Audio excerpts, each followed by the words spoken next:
ਖਬਰਾਂ ਦੇ ਬੁਲੇਟਿਨ ਦੇ ਸਪਾਂਸਰ ਨੇ ਰੀਅਲਟਰ ਗੁਰਜਿੰਦਰ ਸਿੰਘ ਰੰਧਾਵਾ।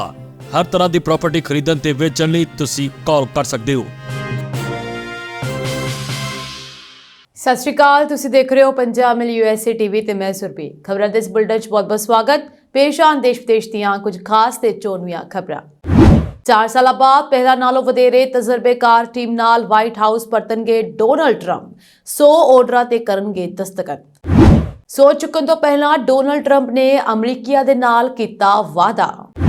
ਟਰੰਪ ਦੀ 100 ਤੋਂ ਪਹਿਲਾਂ ਬਾਈਡਨ ਦਾ ਵੱਡਾ ਦਾ। ਅਮਰੀਕਾ ਸੂਬੇ 'ਚ ਬਰਫੀਲੇ ਤੂਫਾਨ ਦੀ ਚੇਤਾਵਨੀ। 21 ਜਨਵਰੀ ਨੂੰ ਸਕੂਲ ਕੀਤੇ ਗਏ ਬੰਦ।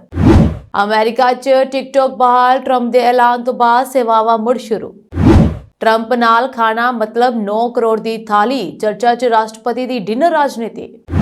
ਹੁਣ ਇਹਨਾਂ ਖਬਰਾਂ ਦਾ ਵਿਸਤਾਰ। ਇਸ ਦੇ ਨਾਲ ਹੀ ਦੇਸ਼ ਵਿਦੇਸ਼ ਨਾਲ ਜੁੜੀਆਂ ਹੋਈਆਂ तमाम ਖਬਰਾਂ।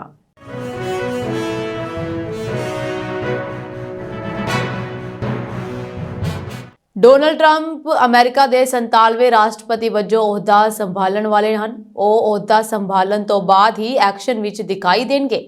ਵਾਈਟ ਹਾਊਸ ਵਿੱਚ ਦਾਖਲ ਹੋਣ ਤੋਂ ਬਾਅਦ ਉਹ ਜਲਦ ਹੀ 100 ਤੋਂ ਬਾਅਦ ਕਾਰਜਕਾਰੀ ਆਦੇਸ਼ਾਂ ਤੇ ਦਸਤਖਤ ਕਰਨ ਵਾਲੇ ਹਨ।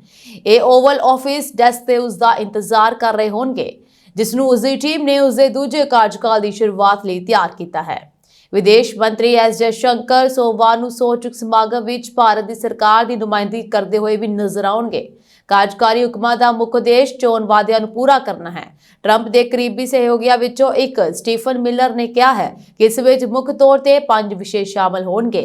ਦੱਖਣੀ ਸਰਹੱਦ ਨੂੰ ਸੀਲ ਕਰਨਾ, ਵੱਡੇ ਪੱਧਰ ਤੇ ਦੇਸ਼ ਨਿਕਾਲਾ ਦੇਣਾ, ਟਰਾਂਸਜੈਂਡਰ ਲੋਕਾਂ ਨੂੰ ਔਰਤਾਂ ਦੇ ਖੇਡਾਂ ਤੋਂ ਰੋਕਣਾ, ਊਰਜਾ ਖੋਜ ਤੇ ਪਾਬੰਦੀਆਂ ਹਟਾਉਣਾ ਅਤੇ ਸਰਕਾਰੀ ਕੁਸ਼ਲਤਾ ਵਿੱਚ ਸੁਧਾਰ ਕਰਨਾ। ਕਾਰਜਕਾਰੀ ਹੁਕਮਾਂ ਤੋਂ ਉਹਨਾਂ ਦੇ ਸਮਰਥਕਾਂ ਨੂੰ ਮਾਫ ਕਰਨ ਦੀ ਉਮੀਦ ਹੈ, ਜਿਨ੍ਹਾਂ ਨੂੰ 4 ਸਾਲ ਪਹਿਲਾਂ 6 ਜਨਵਰੀ ਨੂੰ ਕੈਪੀਟਲ ਹਿਲ ਹਮਲੇ ਵਿੱਚ ਆਪਣੀ ਭੂਮਿਕਾ ਲਈ ਗ੍ਰਿਫਤਾਰ ਕੀਤਾ ਗਿਆ ਸੀ। ਬਾਈਡਨ ਤੋਂ ਟਰੰਪ ਦੁਆਰਾ ਲਏ ਗਏ ਕੁਝ ਕਾਰਜਕਾਰੀ ਆਦੇਸ਼ਾਂ ਅਤੇ ਕਾਰਵਾਈਆਂ ਨੂੰ ਵਾਪਸ ਲੈਣ ਦੀ ਵੀ ਉਮੀਦ ਹੈ। ਇਹਨਾਂ ਵਿੱਚੋਂ ਮੁੱਖ ਹਨ ਪੈਰਿਸ ਜਲਵਾਯੂ ਸਮਝੌਤਾ ਅਤੇ ਜੈਵਿਕ ਬਾਲਣ ਉਤਪਾਦਨ ਤੇ ਪਾਬੰਦੀਆਂ ਹਟਾਉਣਾ।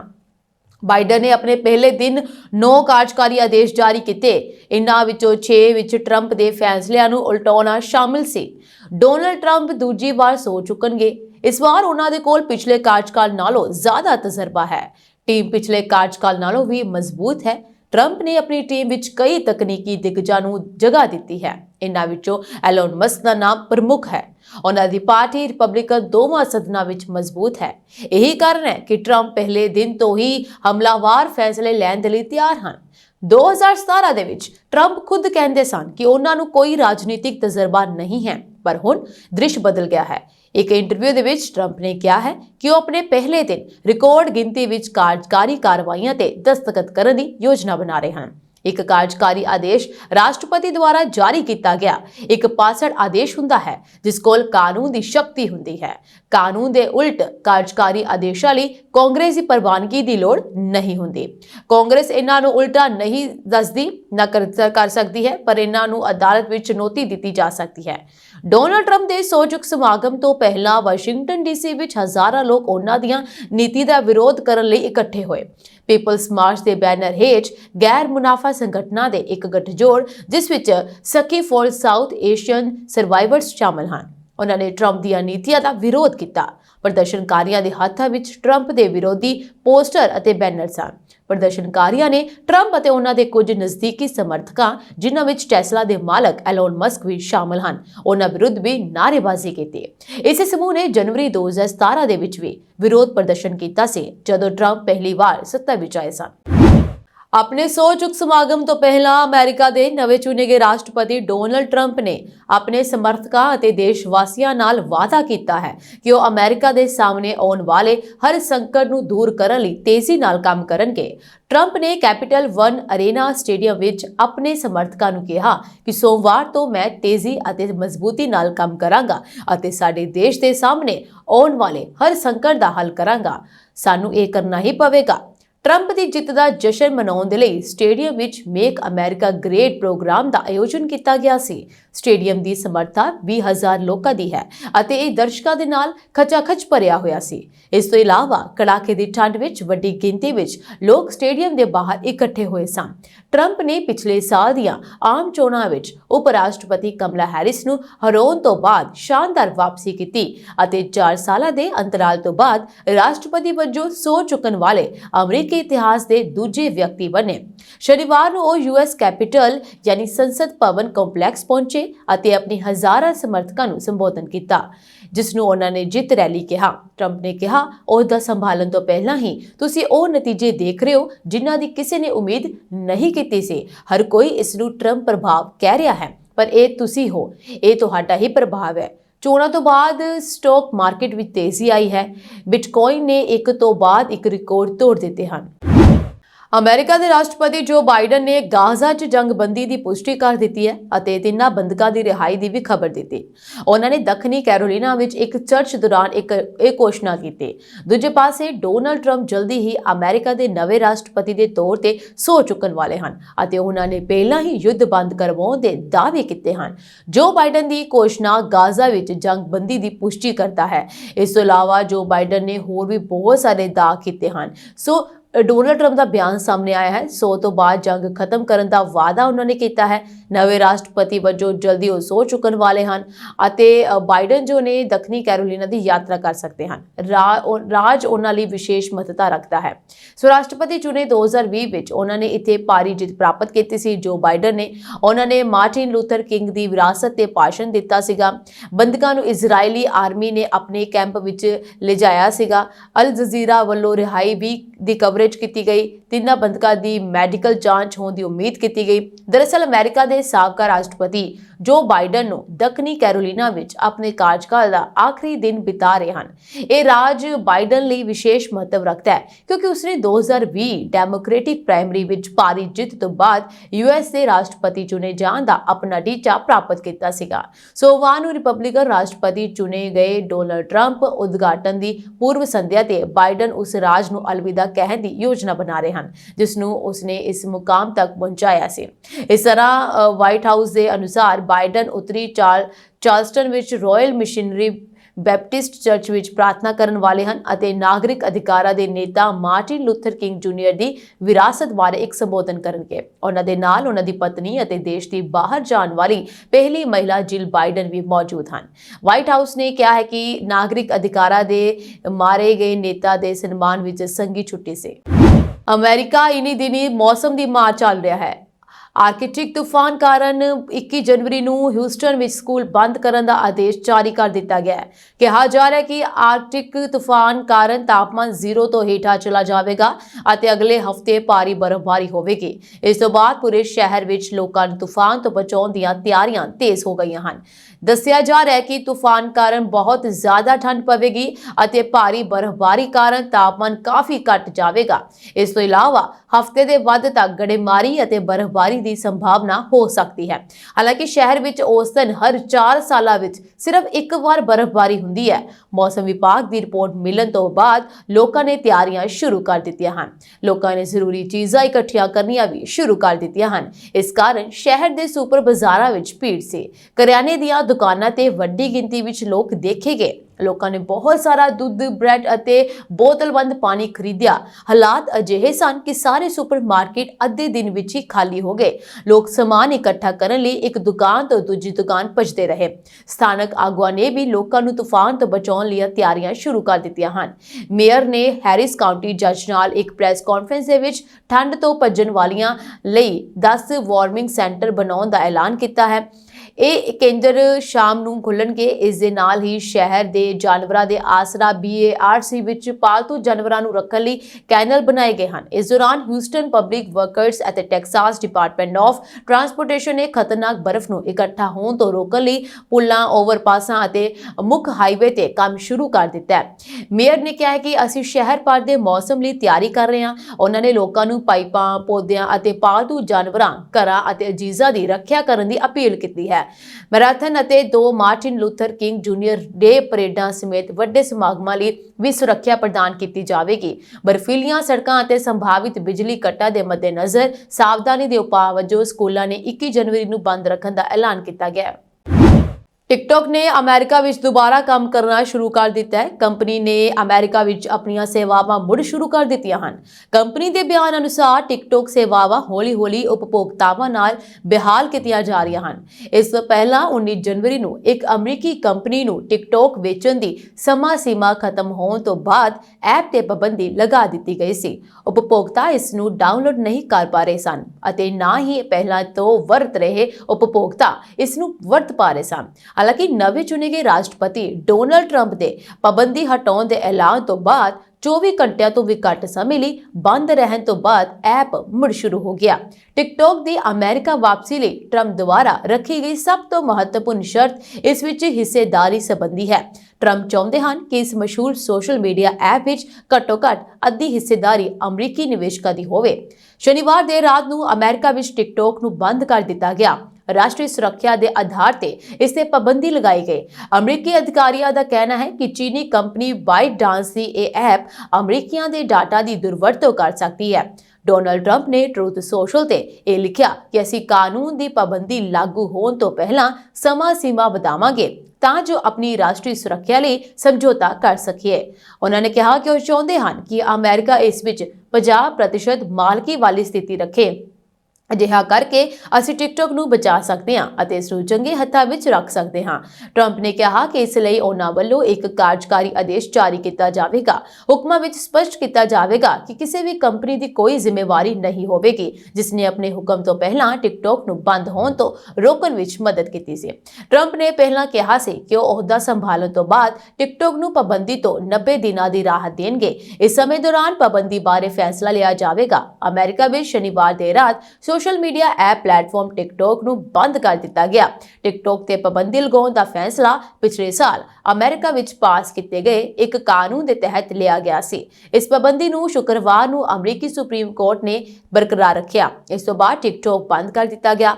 ਹੁਣ ਇਹ ਆਉਣ ਵਾਲੇ ਟਰੰਪ ਪ੍ਰਸ਼ਾਸਨ ਤੇ ਨਿਰਭਰ ਕਰਦਾ ਹੈ ਕਿ ਉਹ ਟਿਕਟੌਕ ਵਿਰੁੱਧ ਹੋਰ ਕਾਰਵਾਈ ਕਰੇ। ਚੀਨੀ ਕੰਪਨੀ ਬਾਈਟਡਾਂਸ ਦੀ ਮਲਕੀਅਤ ਵਾਲੇ ਟਿਕਟੌਕ ਨੇ ਕਿਹਾ ਹੈ ਕਿ ਉਹ ਇਸ ਤੇ ਟਰੰਪ ਨਾਲ ਕੰਮ ਕਰ ਰਿਹਾ ਹੈ। ਅਮਰੀਕਾ ਦੇ ਨਵੇਂ ਚੁਣੇ ਗਏ ਰਾਸ਼ਟਰਪਤੀ ਡੋਨਾਲਡ ਟਰੰਪ ਦੀ ਤਾਜਪੋਸ਼ੀ ਦੀਆਂ ਤਿਆਰੀਆਂ ਜ਼ੋਰਾਂ ਸ਼ੋਰਾਂ ਤੇ ਹਨ।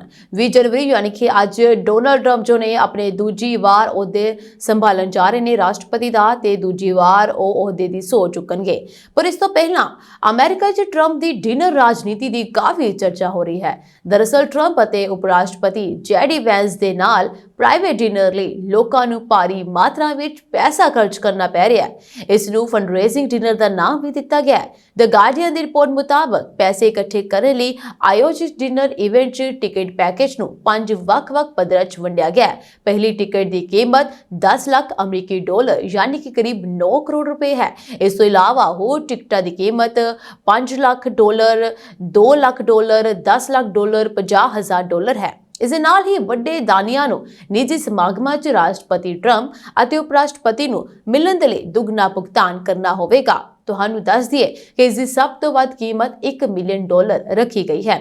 ਪੈਕੇਜਾਂ ਦੇ ਇਸ ਟੀਅਰ ਵਿੱਚ ਦਾਨੀਆਂ ਨੂੰ ਉਪ ਰਾਸ਼ਟਰਪਤੀ ਚੁਣੇ ਹੋਏ ਵੈਂਸ ਦੇ ਨਾਲ ਇੱਕ ਡਿਨਰ ਲਈ 2 ਟਿਕਟਾਂ ਅਤੇ ਟਰੰਪ ਦੇ ਨਾਲ ਇੱਕ ਕੈਂਡਲ ਲਾਈਟ ਡਿਨਰ ਲਈ 6 ਟਿਕਟਾਂ ਮਿਲਣਗੀਆਂ। ਰਿਪੋਰਟ ਮੁਤਾਬਕ ਇਸ ਸਭ ਤੋਂ ਵੱਧ ਰਕਮ ਵਾਲੇ ਪੈਕੇਜ ਲਈ ਕਈ ਲੋਕਾਂ ਨੇ ਭੁਗਤਾਨ ਕੀਤਾ ਹੈ। ਉਦਘਾਟਨੀ ਕਮੇਟੀ ਨੇ ਆਪਣੀ ਰਿਪੋਰਟ ਵਿੱਚ ਕਿਹਾ ਹੈ ਇਸ ਡਿਨਰ ਆਫਰ ਤੋਂ ਹੁਣ ਤੱਕ ਕਰੀਬ 1700 ਕਰੋੜ ਰੁਪਏ ਇਕੱਠੇ ਹੋ ਚੁੱਕੇ ਹਨ ਜਦਕਿ ਕੁੱਲ 2000 ਕਰੋੜ ਰੁਪਏ ਜੁਟਾਉਣ ਦਾ ਟੀਚਾ ਰੱਖਿਆ ਗਿਆ ਹੈ। ਰਿਪੋਰਟ ਦੇ ਅਨੁਸਾਰ 2017 ਦੇ ਵਿੱਚ ਰਾਸ਼ਟਰਪਤੀ ਨਾਲ ਹੋਏ ਡਿਨਰ ਪ੍ਰੋਗਰਾਮ ਦੇ ਵਿੱਚ $106 ਮਿਲੀਅਨ ਦੀ ਰਕਮ ਇਕੱਠੀ ਕੀਤੀ ਗਈ ਸੀ। ਇਸ ਦੇ ਨਾਲ ਹੀ ਬਾਈਡਨ ਦੇ ਸਹੁੰ ਚੁੱਕਣ ਤੋਂ ਪਹਿਲਾਂ ਇਸ ਪ੍ਰੋਗਰਾਮ ਦੇ ਵਿੱਚ $135 ਮਿਲੀਅਨ ਦੀ ਰਕਮ ਇਕੱਠੀ ਕੀਤੀ ਗਈ ਸੀ। ਇਸ ਵਾਰ ਟਰੰਪ ਨੂੰ ਮਿਲਣ ਲਈ ਲੋਕਾਂ 'ਚ ਖਾਸ ਉਤਸ਼ਾਹ ਦੇਖਣ ਨੂੰ ਮਿਲਿਆ ਹੈ। ਖਾਸ ਤੌਰ ਤੇ ਵੱਡੇ ਉਦਯੋਗਪਤੀ ਟਰੰਪ ਨਾਲ ਗੱਲ ਕਰਨ 'ਚ ਖਾਸ ਦਿਲਚਸਪੀ ਦਿਖਾ ਰਹੇ ਹਨ। ਟੈਕਨੋਲੋਜੀ ਦੇ ਨੇਤਾਵਾਂ ਅਤੇ ਵੱਖ-ਵੱਖ ਅਰਬਪਤੀਆਂ ਨੇ ਆਪਣੇ ਦਾਨ ਵਿੱਚ ਵਾਧਾ ਕੀਤਾ ਹੈ ਤਾਂ ਜੋ ਉਹ ਟਰੰਪ ਨਾਲ ਸੰਪਰਕ ਬਣਾ ਸਕਣ ਅਤੇ ਜਦੋਂ ਉਹ ਵਾਈਟ ਹਾਊਸ ਵਾਪਸ ਆਉਂਦੇ ਹਨ ਤਾਂ ਉਸ ਤੱਕ ਪਹੁੰਚ ਪ੍ਰਾਪਤ ਕਰ ਸਕਣ। ਯੂਐਸ ਕੋਡ ਦੇ ਸੈਕਸ਼ਨ 510 ਸੈਕਸ਼ਨ 36 ਵਿੱਚ ਦਰਸਾਏ ਗਏ ਉਦਘਾਟਨੀ ਫੰਡ ਰੇਜ਼ਿੰਗ ਸੰਬੰਧੀ ਨਿਯਮਾਂ ਦੀ ਫੈਡਰਲ ਚੋਣ ਕਮਿਸ਼ਨ ਦੁਆਰਾ ਦੁਆਰਾ ਨਿਗਰਾਨੀ ਕੀਤੀ ਜਾਂਦੀ ਹੈ। ਇੱਕ ਵਾਰ ਕਮੇਟੀ ਨੂੰ ਦਾਨ ਪ੍ਰਾਪਤ ਹੋਣ ਤੋਂ ਬਾਅਦ ਰਕਮ 90 ਦਿਨਾਂ ਦੇ ਅੰਦਰ ਰਜਿਸਟਰਡ ਚੈਰਿਟੀ ਨੂੰ ਦਾਨ ਕੀਤੀ ਜਾਣੀ ਚਾਹੀਦੀ ਹੈ। ਹਾਲਾਂਕਿ ਇਹ ਸਪਸ਼ਟ ਨਹੀਂ ਹੈ ਕਿ ਪੈਸਾ ਕਿਵੇਂ ਖਰਚਿਆ ਗਿਆ ਹੈ। ਕਿਆਸ ਲਗਾਏ ਜਾ ਰਹੇ ਹਨ ਕਿ ਟਰੰਪ ਇਸ ਪੈਸੇ ਦੀ ਵਰਤੋਂ ਆਪਣੀ ਰਾਸ਼ਟਰਪਤੀ ਦੀ ਲਾਇਬ੍ਰੇਰੀ ਦੇ ਵਿੱਤ ਲਈ ਕਰ ਸਕਦੇ ਹਨ। ਇਸ ਪੈਸਿਆਂ ਨੂੰ ਲੈ ਕੇ ਵਿਵਾਦ ਵੀ ਹੋਇਆ ਹੈ। ਜੰਗਬੰਦੀ ਤੇ ਬੰਦੀਆਂ ਦੀ ਰਿਹਾਈ ਦੇ ਸਮਝੌਤੇ ਤੋਂ ਬਾਅਦ ਗਾਜ਼ਾ ਪੱਟੀ 'ਚ ਐਤਵਾਰ ਨੂੰ 471 ਦਿਨਾਂ ਯਾਨੀ 15 ਮਹੀਨਿਆਂ ਤੋਂ ਵੱਧ ਤੋਂ ਚੱਲ ਰਹੀ ਜੰਗ ਰੁਕ ਗਈ ਹੈ। ਸਮਝੌਤਾ ਲਾਗੂ ਹੋਣ ਦੇ ਕੁਝ ਘੰਟਿਆਂ ਦੀ ਦੇਰੀ ਇਸ ਲਈ ਹੋਈ ਕਿਉਂਕਿ ਹਮਾਸ ਨੇ ਉਹਨਾਂ 3 ਔਰਤਾਂ ਦੇ ਨਾਵਾਂ ਦੀ ਸੂਚੀ ਦੇਣ 'ਚ ਦੇਰੀ ਕੀਤੀ ਜਿਨ੍ਹਾਂ ਨੂੰ ਉਸਨੇ ਐਤਵਾਰ ਨੂੰ ਰਿਹਾ ਕਰਨਾ ਹੈ। ਇਹਨਾਂ ਔਰਤਾਂ 'ਚ ਰੋਮੀ ਗੋਨੇਨ, ਐਮਲੀ ਤੇ ਡੋਰੋਨ ਸਟੀਨਬ੍ਰੀਚਰ ਦੀ ਰਿਹਾਈ ਦੇਰ ਰਾਤ ਤੱਕ ਹੋਵੇਗੀ। ਇਸੇ ਦੇ ਨਾਲ ਸਮਝੌਤੇ ਦੇ ਪਹਿਲੇ ਪੜਾਅ 'ਚ 33 ਬੰਦਿਆਂ ਦੀ ਰਿਹਾਈ ਦਾ ਸਿਲਸਿਲਾ ਸ਼ੁਰੂ ਹੋ ਜਾਵੇਗਾ। ਅਮਰੀਕਾ ਦੇ ਨਵੇਂ ਚੁਣੇ ਰਾਸ਼ਟਰਪਤੀ ਡੋਨਲਡ ਟਰੰਪ ਨੇ 3 ਔਰਤਾਂ ਦੀ ਰਿਹਾਈ ਦਾ ਸਵਾਗਤ ਕੀਤਾ ਹੈ। ਐਤਵਾਰ ਨੂੰ ਸਮਝੌਤਾ ਲਾਗੂ ਹੋਣ ਤੱਕ ਉੱਤਰੀ ਗਾਜ਼ਾ 'ਚ ਜਾਰੀ ਰਹੀ ਜੰਗ 'ਚ ਇਜ਼ਰਾਈਲੀ ਗੋਲੀਬਾਰੀ ਤੇ ਬੰਬਾਰੀ 'ਚ 13 ਫਲਸਤੀਨੀ ਮਾਰੇ ਗਏ। ਇਜ਼ਰਾਈਲੀ ਫੌਜ ਨੇ ਕਿਹਾ ਹੈ ਕਿ ਉਸਨੇ ਅੱਤਵਾਦੀ ਠਿਕਾਣਿਆਂ ਨੂੰ ਨਿਸ਼ਾਨਾ ਬਣਾਇਆ ਹੈ। ਗਾਜ਼ਾ 'ਚ 15 ਮਹੀਨਿਆਂ ਤੋਂ ਵੱਧ ਚੱਲੀ ਜੰਗ 'ਚ 44,913 ਫਲਸਤੀਨੀ ਮਾਰੇ ਗਏ ਹਨ। ਖੰਡਰ 'ਚ ਬਗਲ ਚੁੱਕੇ ਗਾਜ਼ਾ 'ਚ ਮਲਬੇ ਹੇਠਾਂ ਦੱਬੇ ਮ੍ਰਿਤਕਾਂ ਦੀ ਗਿਣਤੀ ਇਸ ਤੋਂ ਵੱਧ ਹੈ। ਲਗਾਤਾਰ ਬੰਬਾਰੀ ਤੇ ਗੋਲੀਬਾਰੀ ਦੇ ਚੱਲਦੇ ਉੱਥੋਂ ਇਨ੍ਹਾਂ ਲਾਸ਼ਾਂ ਨੂੰ ਕੱਢਣ ਦਾ ਸਮਾਂ ਕਿਸੇ ਨੂੰ ਨਹੀਂ ਮਿਲਿਆ। 23 ਲੱਖ ਦੀ ਆਬਾਦੀ ਵਾਲੇ ਗਾਜ਼ਾ ਦੀ 2% ਤੋਂ ਵੱਧ ਆਬਾਦੀ ਜੰਗ 'ਚ ਮਾਰੀ ਜਾ ਚੁੱਕੀ ਹੈ ਤੇ 90% ਲੋਕ ਬੇਘਰ ਹੋ ਚੁੱਕੇ ਹਨ। ਗਾਜ਼ਾ ਦੀ ਜੰਗ 'ਚ ਕਰੀਬ 400 ਇਜ਼ਰਾਈਲੀ ਫੌਜੀ ਵੀ ਮਾਰੇ ਗਏ ਹਨ।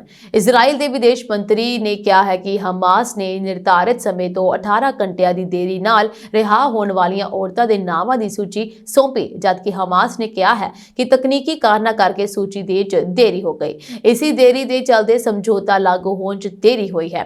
42 ਦਿਨਾਂ ਦੇ ਇਸ 3 ਪੜਾਵਾਂ ਵਾਲੇ ਜੰਗਬੰਦੀ ਸਮਝੌਤੇ 'ਚ ਜੇ ਸਭ ਕੁਝ ਤੈਅ ਕੀਤੇ ਰੂਪ 'ਚ ਹੋਇਆ ਤਾਂ ਗਾਜ਼ਾ 'ਚ ਸਥਾਈ ਤੌਰ ਤੇ ਜੰਗ ਰੁਕਣ ਦਾ ਰਾਹ ਖੁੱਲੇਗਾ।